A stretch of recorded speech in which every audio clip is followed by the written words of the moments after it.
following is a conversation with Vern Swanson, an author who, among many other books, wrote the book Dynasty of the Holy Grail, which is the topic of today's video.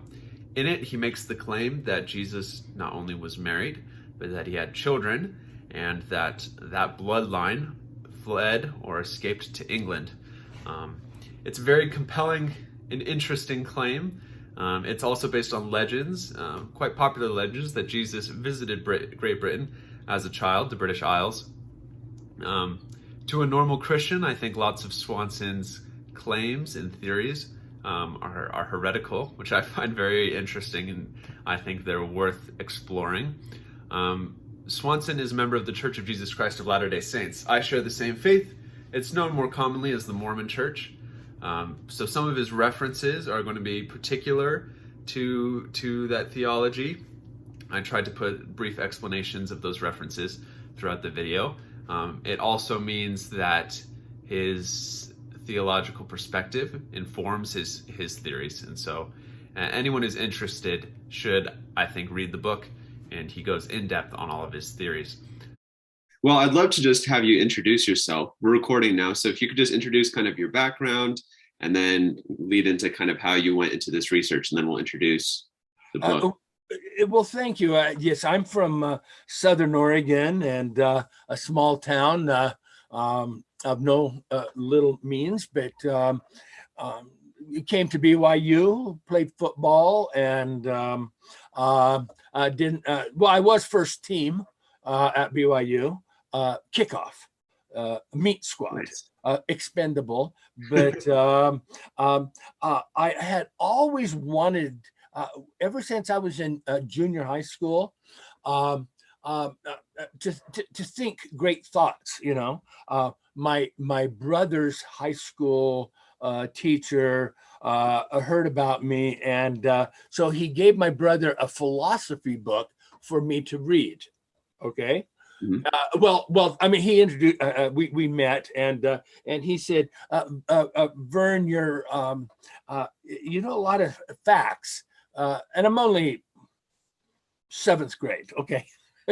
But he said, you don't know how to put them together, to think of all the connections between this and that make things have meaning and give them significance. And so he lent me a thick book, 1,000 pages long, on the great philosophies of the world. Okay. Well, I was not a good reader, a very slow reader. So I started off and read one page, and in the middle of the book, just read a page, and I didn't understand a thing. And so over the next 6 months, maybe I read 4 pages. Didn't understand anything. Read it again and again. Didn't understand it. Put it to the side. And then my brother said, who was in high school, I was just in junior high. He said, so-and-so would like to see you again. And he wants his book back. Okay. And so I read another page or two, and it was fruitless. I was super embarrassed, but I went to see him, and I thought to myself, I just want to think the great thoughts. Okay. And so, and I knew, what was it that Einstein said? It's not knowledge, but imagination, creativity. And of course, being an artist, you know, like you, that seemed to resonate. So, so I wanted to write books that I wanted to read, and that made a difference. I didn't want to write books that just other people's ideas and my words, to ape them. And so I've written 19 books now, either by myself or in tandem with other authors. About 14 of my own, and about 5 or 6 with other people. And I have something exciting that came out Friday. Okay, my latest new book. Might as well do. Okay. Beautiful. Yeah. It's called The Hour. It's a book about the last days, and it's called The Hour of God's Judgment, Joseph Smith's Paradigm of the Last Days. And of course, you've read this book. Yeah. Yeah, the Dynasty of the Holy Grail. And, it's that one took me a long time to write. So, and then I have a third edition that might be out here in about 2 years. So, let's see. I am an art historian, and I studied at BYU art, then art history at the University of Utah, then a PhD in art history at the University of London, Courtauld Institute of Art. But at this point, then I worked at the Springville Museum of Art for 32 years, and I've been retired for almost 10 years now, and spend my time writing and goofing off. So is that good? That's great. Yeah. And you kind of introduced the book of today's subject, the Dynasty of the Holy Grail. Can you give us a bit of maybe the thesis or the question that this book seeks to answer? It answers other people's questions on this and that, but I wrote it to answer my question. And my question was posed to me when I had been a member of the church for 1 week. It was posed by Reverend Everett Cade, a Church of Christ minister and a deprogrammer of Mormons. And my mother, I was 14 years old, when she found out that I had been baptized. My parents didn't know. She made me go to this deprogrammer who had written a book on his doctoral thesis was on 40 people in the 18th, 19th, and early 20th century who had gone into the woods, had an epiphany, and came out and founded churches. Christian churches, okay. Jemima Wilkerson, Mary Baker Eddy, and others. And they would go into the woods or into a woodshed or some private place, and they would start a church. And so his question to me was, what's so special about Joe Smith of upstate New York that God would appear to him? And now I had not had all the discussions yet. I was kind of baptized within a week of the first discussion, okay? And so I went, what's so special about Joseph Smith? And he called him Joe Smith, okay? Joseph Smith. I go, let's see here. What is special? And then I said, he was a nice guy. And the guy said, I'm sure all of them were nice people. That's not answering my question. And I didn't have an answer. I said, God called him. God wanted to visit him. I didn't know, but it stuck in my craw that I gave such a bad answer. It was just my youth and inexperience. Okay. So through the years, I kept asking my question, what's so special about Joe Smith? What's so special? And then there are a few scriptures, and I found out that Jesus was married, and I found out that Joseph Smith believed that he was a direct descendant of Jesus Christ, and I went, well, that's the answer. God the Father and the Son appeared to Joseph Smith because he was the heir of the family. And of course, he was called to that position premortally. There's other things, but ultimately, he was the familiar tie to the ecclesiastical church. So anyway, with that in hand, the whole book kind of fell into place, and the Grail myths and legends fell into place. And so the thesis of the book is that there's always must be two lines of authority in which the only true and living church in the world could be. Some would have one, some would have the other. Let's say the Catholic Church would have one, back in earlier days, maybe the ecclesiastical, but they didn't have the familiar. Or the Celtic Church would have the familial, but not the ecclesiastic. So you had to have the priesthood authority. So we're the only true living church because we have the living bloodline. And the 12 apostles are the 12 Grail Knights. And so that idea, and then, well, there's a ton of others too. Yeah. Well, if you just take what you just said and you were a Christian of any other faith, I think you've got a lot of heresies you've included in that. Rife with heresy. In fact, with the present book, but also with the first book, when it came out, I got 400 to 500 emails and letters, and I of those 400, 450, let's say, I only had 2 that were really negative.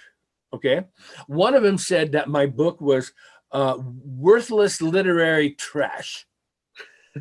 I wrote him back and said, "Thank you. Nobody had ever said what I wrote was literature before." And I want to thank you for considering my work literary. Yeah. Anyway, tongue in cheek, of course. But I got a letter from a Protestant minister. Mm-hmm. I can't remember the church. Don't know if I knew him, but he said that he was a minister of a church, and that his idea of Mormonism through polygamy and that the gods have sex, okay, was that we were a sex-crazed cult, okay, and that the veneer of religion was painted over of respectability using religion, was painted over a deeply flawed moral depravity. Okay, and he said to me, "I never knew how deep this goes." He says, I can't say what I said before, and I don't agree with it, but I respect it. I understand it. You know, I understand why you would feel this way, and that was enough. I mean, to get from a minister who was basically saying, you have significance in your doctrinal and theological positions. Yeah, that's great. Well, kind of to that criticism by the last one, it was one topic I wanted to talk about. Oh, good. When Christians think of Jesus as having not only a wife but having children, there's a visceral opposition to that idea that Jesus would have participated in any kind of sexual relationship. Can you kind of you touched on it in the book, but can you talk about the kind of Neoplatonic roots of that feeling and how that might be a misguided judgment?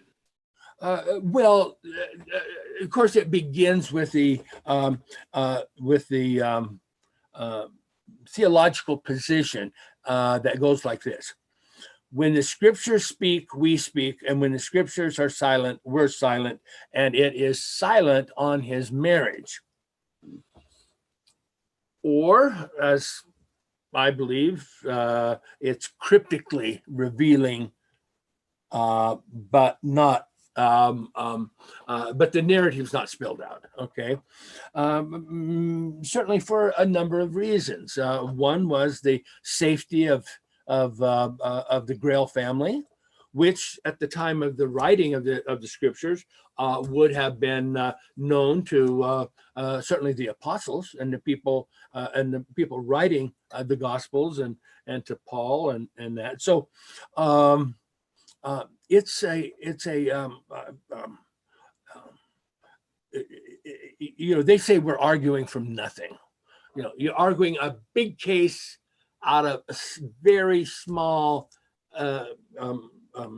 questionable, obscure references, like the marriage of Cana, or you have to be married at the age of 30 to be a rabbi, or so there's a lot of peripheral questions about this, and there's a lot of misunderstanding.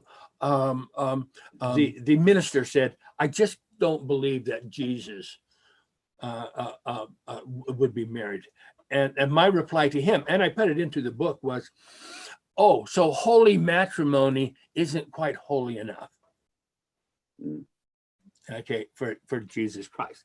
And it says in the two councils, Nicaea and it says that Jesus is all man and all God. So he's 100% man. So we didn't say God got married. We just said Jesus, the man, got married. Okay. Which of course, you can't separate them, right? I mean, truly. Where it's like, well, I'm going to leave my spirit over there. I'm going to walk into this bar over here, right? Okay, no. You take your spirit with you, right? Okay, if you go in now. So I said, he's a man. You believe he's a man in all ways. Okay, and but I found out something in talking to a lot of Protestants. Jesus didn't,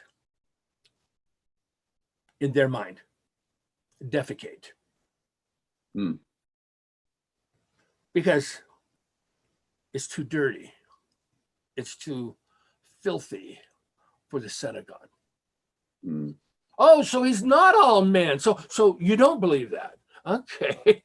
No. Okay. Well, it goes because we know he ate. Right. Did he do the other thing? Okay. Well, as you can tell, that there's a lot of conceptions of Christ and his purity, and Latter-day Saints feel that marriage is one of the most blessed, upright, moral things you can do. So the thing that is the most moral can be also next to murder, maybe the most immoral. But one of the most important things, kind of at the end of the book, I talk about the idea of Jesus being married. That went back. Guess how far back that goes? If we're not counting ancient literature, but I mean literature, modern literature. By modern, I mean since Gutenberg. Yeah. Okay. I'd say maybe the early 19th century. No, I was born in February of 1945. It wasn't out there. Right. It was about 1946 or 7. I can't remember exactly what the date I had, but I researched it, finding zero about. Now, I'm not saying that just because I can't find it, it's not out there, but it's not at all popularly out there. I mean, it could be in some letter in some drawer in some castle, right? Okay. Right. Somebody talks about this. I'm not saying that it's not out there, because it has to be out there, at least in a way. If you've ever studied the development of the pyramid in ancient Egypt, they made a mistake, fixed that, we made a mistake, and then they did Khufu, okay, Cheops, Great Pyramid. They built up to. Well, here the ideas come.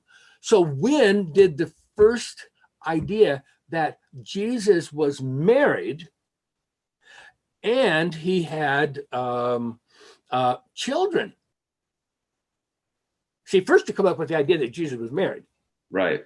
Okay. That's the next step is having children. Yeah. And then love and marriage, they go together like a horse and carriage. This I tell you, brother, you can't have one without the other. Well, yeah, I mean, it kind of happens, doesn't it? Well, but we didn't think about it. So it was another 5 to 10 years before literature was out there at all, that maybe 12 years that Jesus actually had children. And the people that would allow him to be married didn't allow him to have children. Because here's the reason, because the children would be half gods and would be able to fly through the air and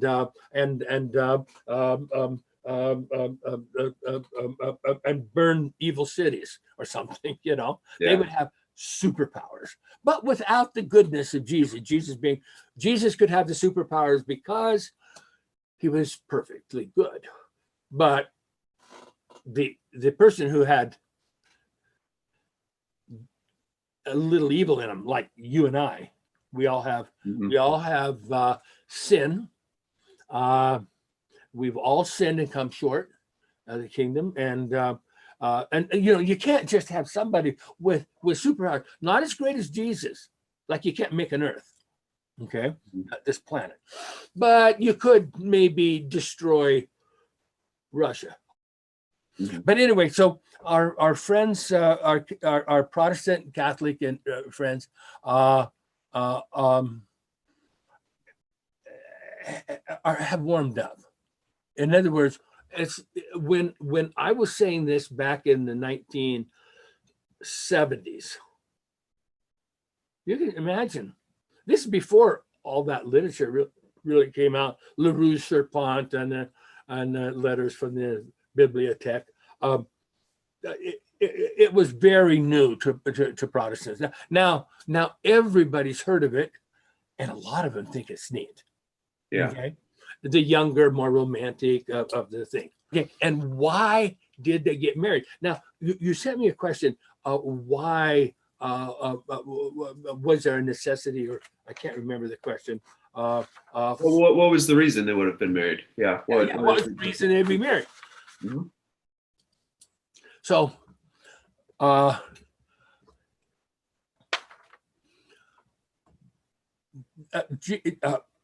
they were married to unify Israel. Israel was broken and had been for 700 years when Ephraim was taken away. Now, not everybody in Ephraim were taken away. There were Ephraimites who had holdings in Judah, okay, being the capital, of course.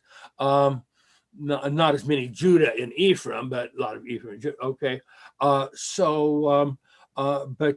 Jesus was a Jew, and he married the other tribe that was causing Judah problems, and they hated each other, and they were at war with each other, and they finally split and divided and crippled the nation, never to recover.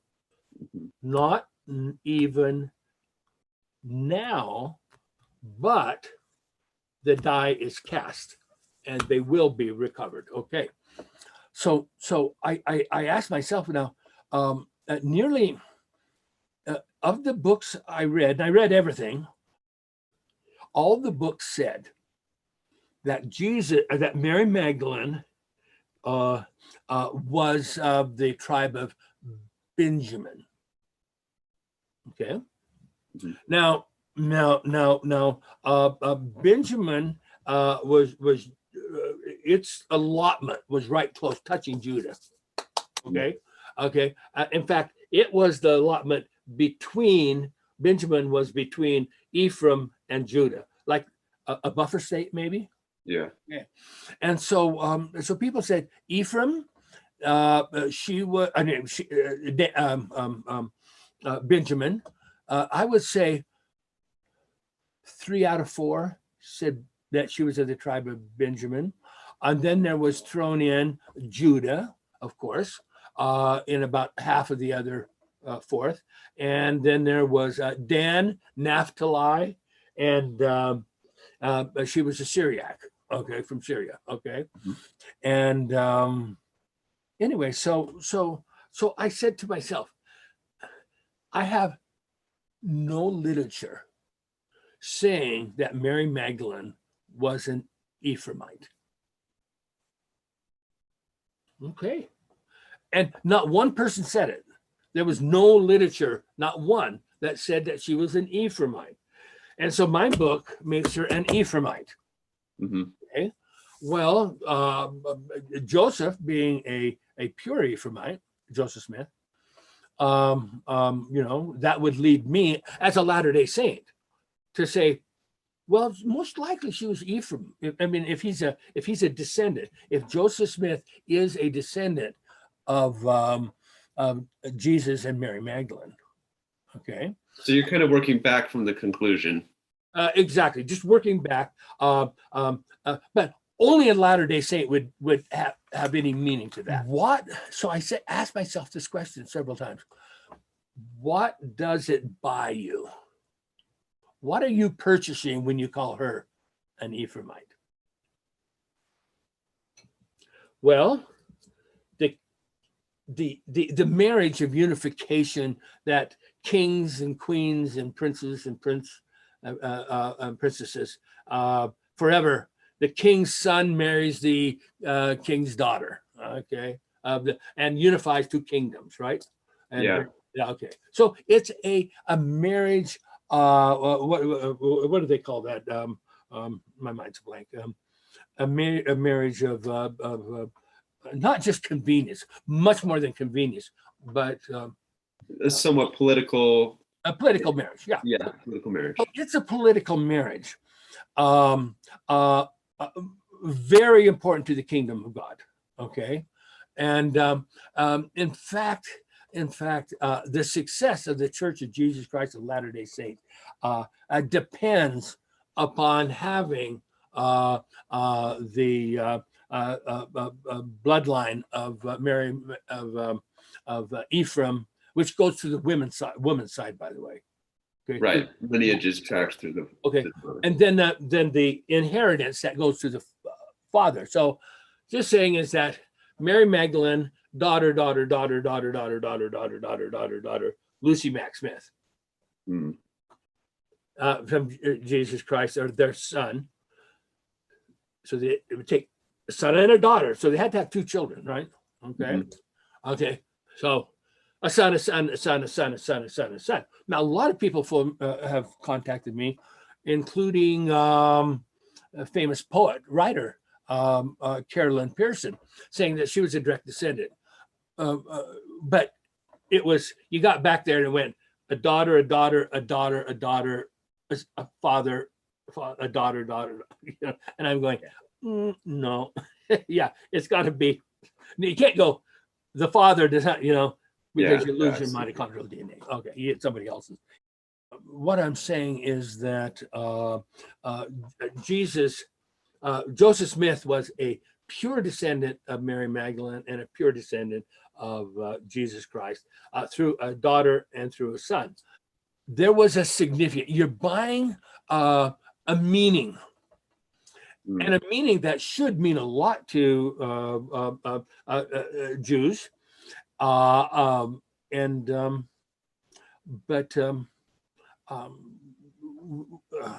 Okay, but beyond that, I think there was a love affair. The cover of the book has a painting by Jim Christensen.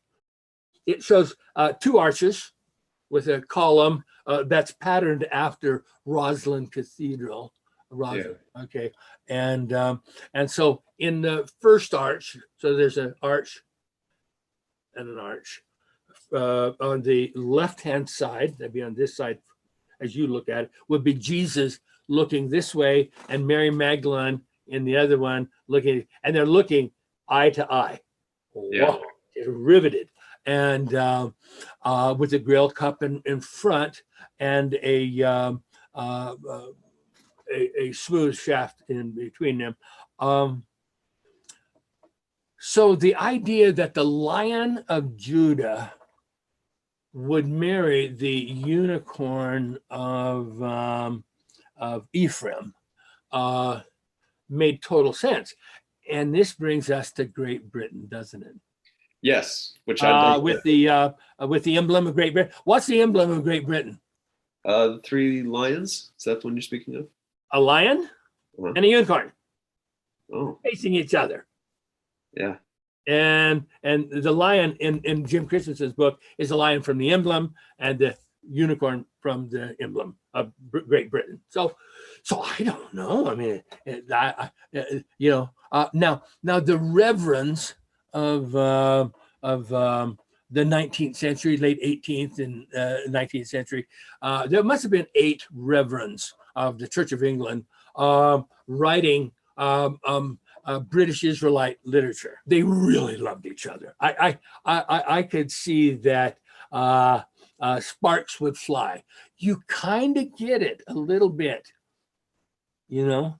If you look at the New Testament with the idea that they were married, and then what do you say? I mean, you have no preconceptions. You say, okay, if Jesus was married, who would he be married to? Mary Magdalene. Mm-hmm. And it answers a lot of questions about her involvement. Martha Bethany. Okay, well, if you want to go that far, okay. And everybody would come to the same conclusion. So that Jesus was, but nobody came to that conclusion before I was born. Mm-hmm. It's amazing, you know. We do have that quote from that Roman but that was used as anti-Christian literature. Okay, right. And so it's to be denied, or accepted. Well, anyway, so I think you had a question: is how does Britain come into this? Yeah, I'd like to kind of go to the entire connection of why Jesus would even be connected to Great Britain. So the legend of him as a child traveling there, and then how that bloodline would have gotten back there. If you could kind of explain that. You mean you don't want me to talk about him going to India or to Angkor Wat or to, yeah, there are lots of those stories. Egypt. Yeah. Okay, we have Christ visiting every land in the world, right? Yeah. Japan. Why England? Why Great Britain? Okay, well, okay.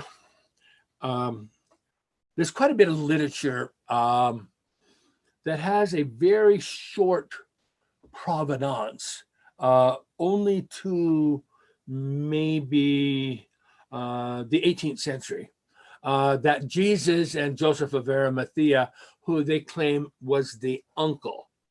Mm-hmm. Could be.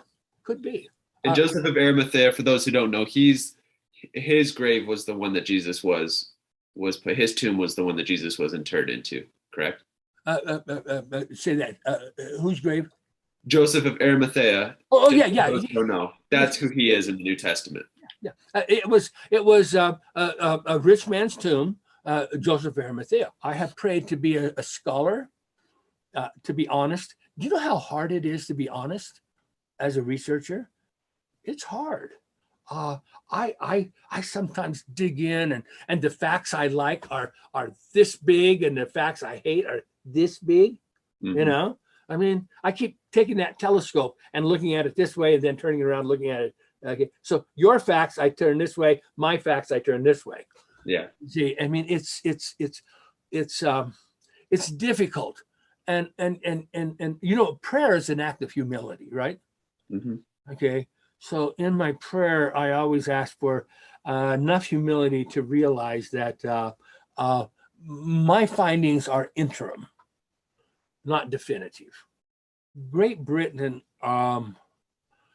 these reverends, they quote each other. They quote some, I'm assuming legends, okay? Mm-hmm. they kind of settled on a direction. They're not too wildly different, you know. They kind of build on each other, right? Yeah. Okay. And why do I think, given that they didn't have any good research?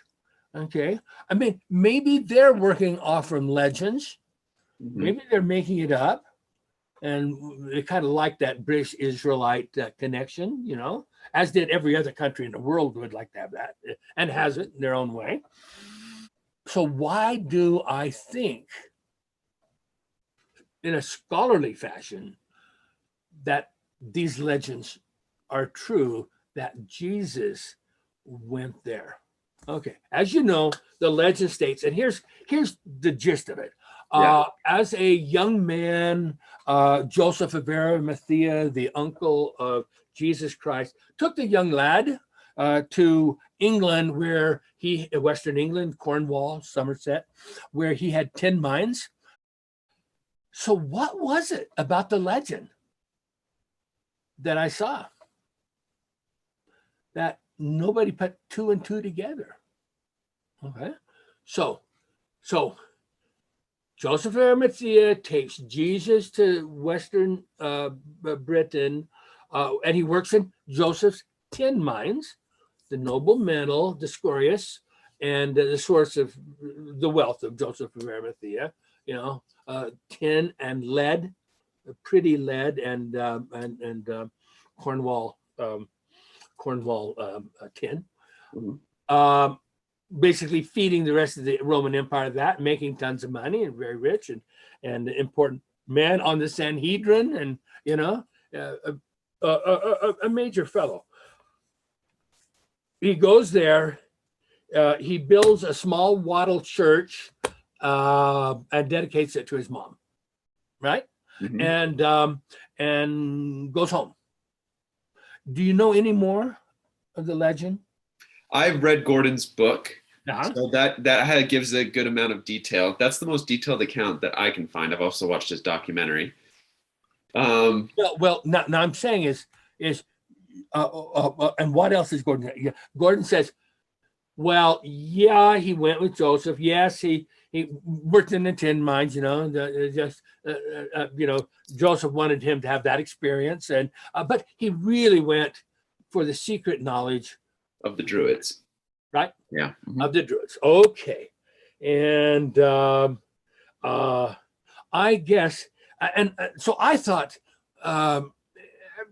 Gordon's not new. I mean, this is okay, and that his father was a nacer, a scholar, an architect.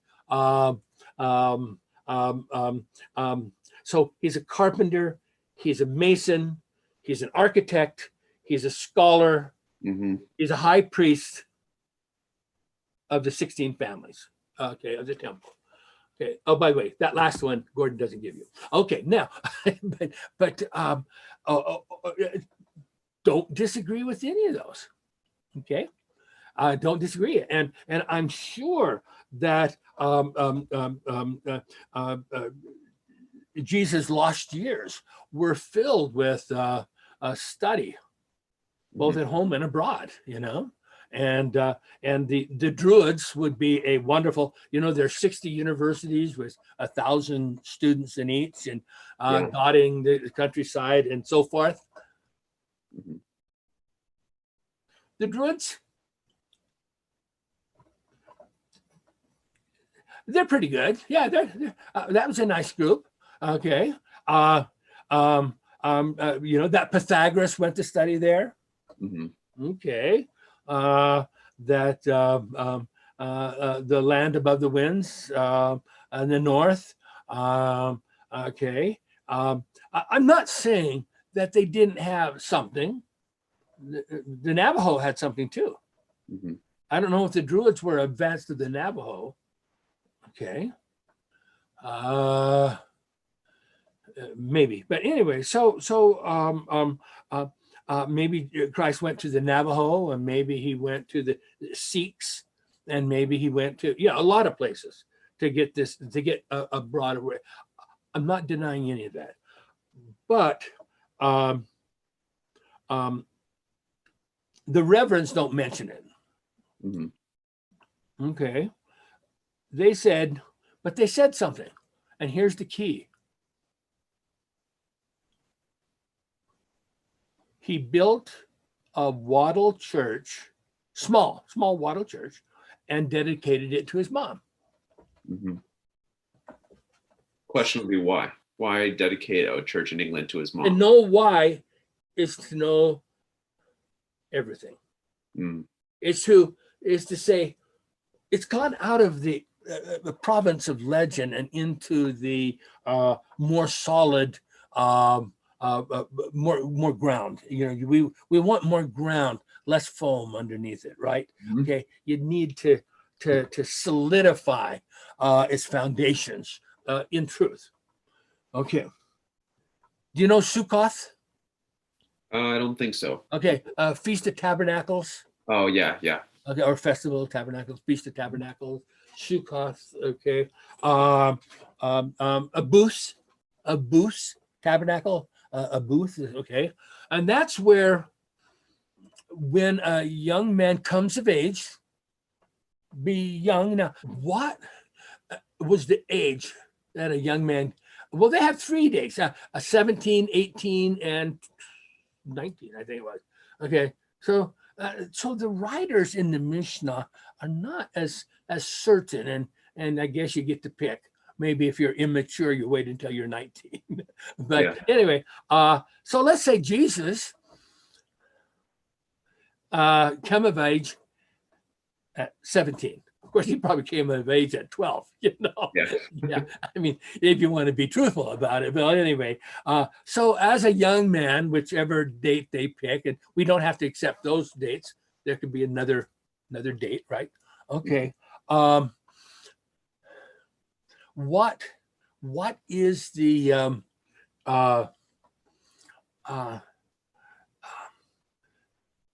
so what did you do? Well, on the Feast of Sukkoth, the young man would build a small wattle booth and dedicate it to, at the location of his parents' birth, and dedicate it to his parents. Did I say anything? Well, that would the implication of that would then be that Mary was born in Britain. Yeah. Oh, now do we have? Is that just fresh? No, we have her parents being born in England, Zachariah and Anne. And where's that information about Zachariah and Anne being in Britain? Where does that come from? Oh, well, it'll be from the reverends, some of them. Okay. Yeah. Okay. Well, we don't have Mary being born there. Just her parents living there. Don't know if they were born there, but they certainly lived there. Okay. Okay. Now, so that is in the legendary archive, which might, the mother and father are born there. Maybe the daughter was born there. No. Okay. Right. So, but it's there, and so. Okay. So what I read about Sukkoth, a small wattle booth, and you sit in it for the Feast of Sukkoth, which goes on for a day, and then I think it's 5 days to Yom Kippur.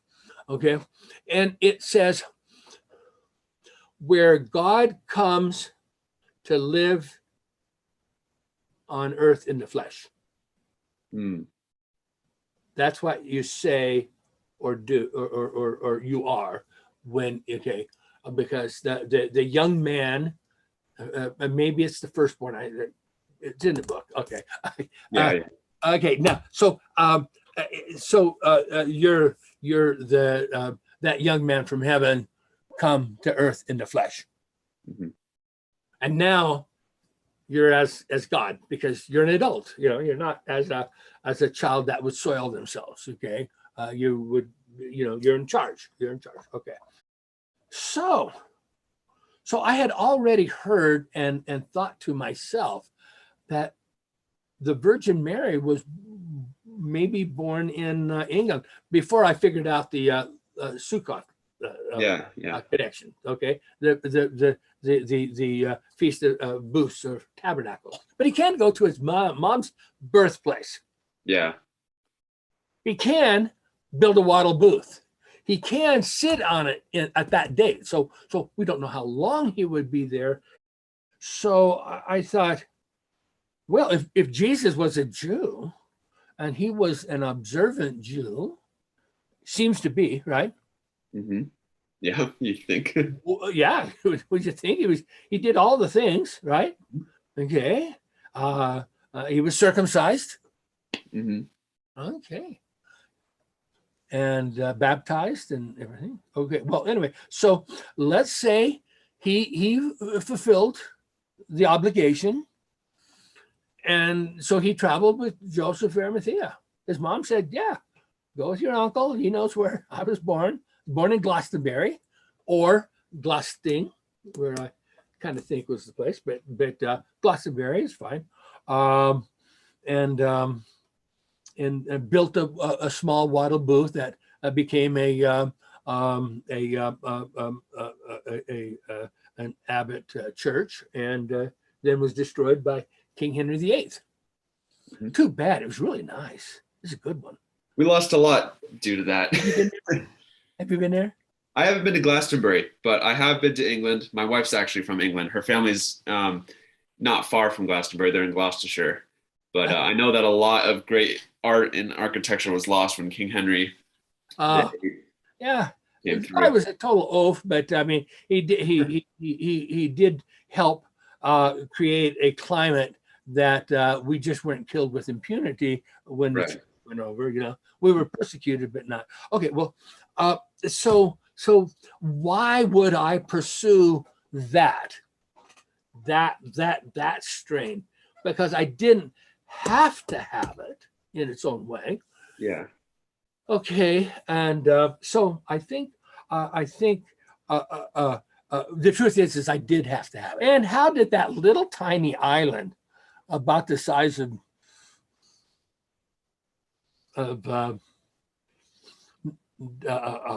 Utah, okay, conquer the world?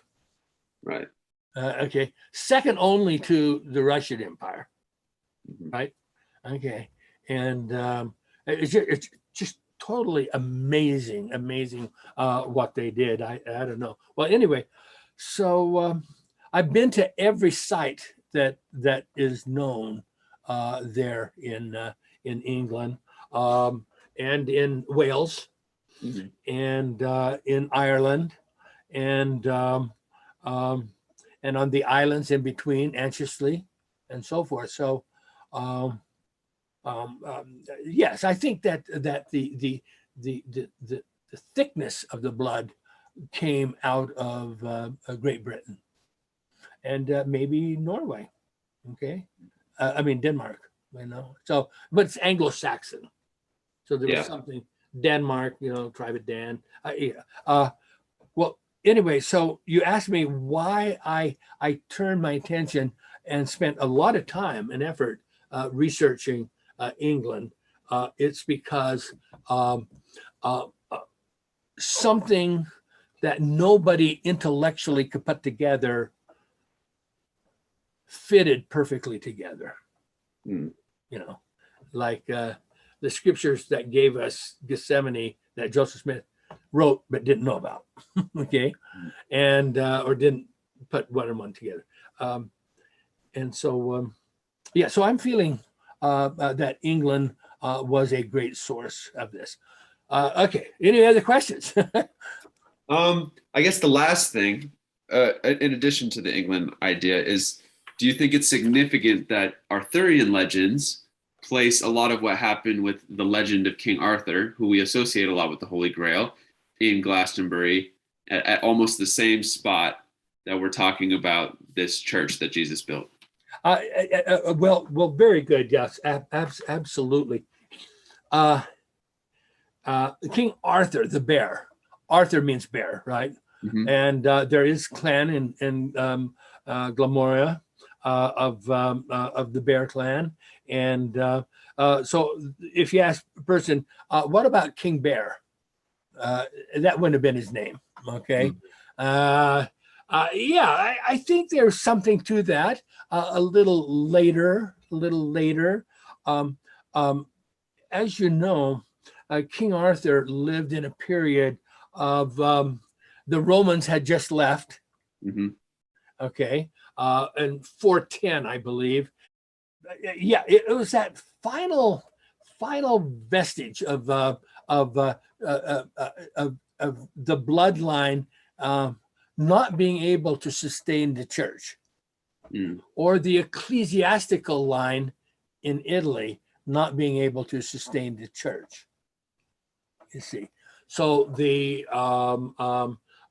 accoutrements of the true church, the records of the church, went with Brandon, St. Brandon the Navigator, to, in my opinion, to a place called the Hill Cumorah in the wilderness, in the Promised Land. So the legends say he went into the wilderness of the Promised Lands, the West. It took him a couple of years to make the trip. Okay, well, that gives you time to get over and back, easy enough. And but once the records were gone, it was over.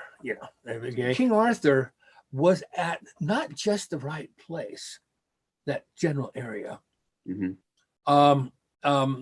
Although I would place him slightly north, okay, on the not where Glastonbury is, but on the northern side of Wales.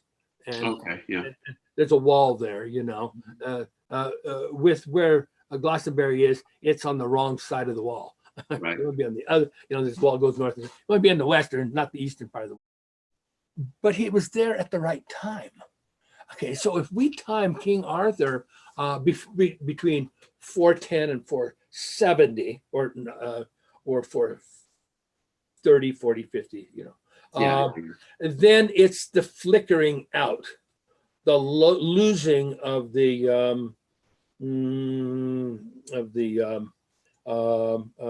round table, the chalice, the Excalibur, the sword of Laban, something like, okay. And of course the legends are we don't have, the table that the 12 Grail Knights, the Quorum of 12, sit at isn't round, but it's rounded. I think it's like this. It's more elliptical. Yeah. Okay. Okay. And now, is the round table, does it still exist? I don't think so, but maybe. I think so. I think it exists. Yeah. I mean, the bark, the boat of the pharaoh to take him to the the other world was found by the Great Pyramid, and they put it together, but it was all nicely stacked. Yeah. Okay. But they put it together. Huge boat. They have a museum and a building built around it. It's wonderful. Love it. Okay. And so it may have been in pieces, but taken by Brandon. Well, where did it come from? Okay. If it came from the east, but if it was a table made by Noah, from the pieces of the ark, or there's lots. Oh, we can spend. I'm good at that. You could run down some rabbit holes there. Yeah, we can go and make it normal sounding, but there is enough of this, basically positioning from the LDS side to make the Grail legends make sense. Okay, that puts them into perspective. I will say something. The Knights Templar knew nothing of the bloodline. Mm. In fact, they rejected the bloodline. I say in the book that the Knights Templars were Sadducean Jews by blood. Okay, you know, the poor Knights of Christ of the Temple of Solomon were Sadducean, who said, if you said something to them, they would say, "Oh, I believe that too." Whatever you said, they'd say, "Yeah, I agree with you." They always agreed with you. They don't now, but they used to say that. Okay, now they don't say that. The Sadducees were hated in their day by their people. I'm not talking Pharisees. They're fine. Yeah, I'm just talking Sadducees. And if you could tell me, if you could point a single Sadducee out, then you've done better. We don't know where they are, but anyway. So the Knights Templars and today's Masons know zero about the bloodline, even though the ancient Sadducees did everything they could to develop a bloodline to come up with a Messiah to throw the Romans, their allies, under the bus, if they had a bus. Okay, and they didn't. Okay, well, anyway, so we're seeing how that's playing out here in the last days. It's in my new book, by the way, but I think that table is a little more antiquity than Joseph of Arimathea. I mean, than King Arthur. Than the Knights of the Round Table. Yeah. Okay? Than King Arthur. I think it was brought by, or it was already there, made of good English oak, maybe. Okay, by Joseph of Arimathea. Now that would put it back, but I think it was there before that time. So there's some antiquity. I don't know if it came through Jeremiah. It might have. So a lot of those things that are around are going to be brought together. There is a thing that Hugh Nibley told me. And Hugh Nibley said that in the last days, that there's going to be a lot of discoveries of great things. You know, like opening up the Hill Cumorah, you know, would be opened.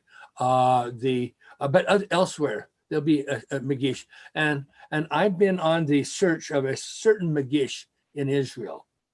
I have a committee, and I think we found stuff, and but I'm not at liberty to tell. It's in my next book. Yeah. Okay. Anyway, I'm sure I blabbered and talked too much. No, this has been great. I think the last thing to wrap up is tying. So Jesus visited Britain as a young man, and then after his crucifixion, the claim is that Mary with the children then went back to Britain. Yes. And there were, you know, children from other wives. You know, Mary and Martha of Bethany undoubtedly had children, and they may have had. I mean, they were married earlier, so I'm sure that there are more than just two children. I asked Dr. Perugo how many descendants, if this is true, that Jesus had 3 wives and had the normal amount of children from each of them. Okay, remember he's on the cross. You look down, he saw his seed. Okay. And some people say, well, that's his seed, his followers. Or other people say, well, that's his seed, that's his children. Yeah. Okay. Now, anyway, and he said 900 million people easily, if not more. Right. So today there's 1 billion people. Okay. So if you say, hey, I'm descendant of Jesus Christ, I say, yes. And I'm also a descendant of Charlemagne. You know, everybody says, I'm a direct descendant of Charlemagne. Yeah, half of Europe. I mean, all of Europe and half of the United States is too. Yeah, right. So welcome to the club. Yeah. It's The family reunions can be pretty big. yeah, the family reunions are big. But you know what? To be related like Joseph was, that was direct on both sides. Well, being direct even on one side would be difficult. Right. I'm just glad and pleased that we belong to the true and living Church of Jesus Christ of Latter-day Saints. So there you go. I appreciate all of your time and all of this work. I think the book's great, so I recommend anybody who's interested to go check out the book. It's very lengthy, but it's very comprehensive, which I appreciate. Thank you so much, Vern. Thank you so much. Keep in touch. Bye-bye. Have a good one.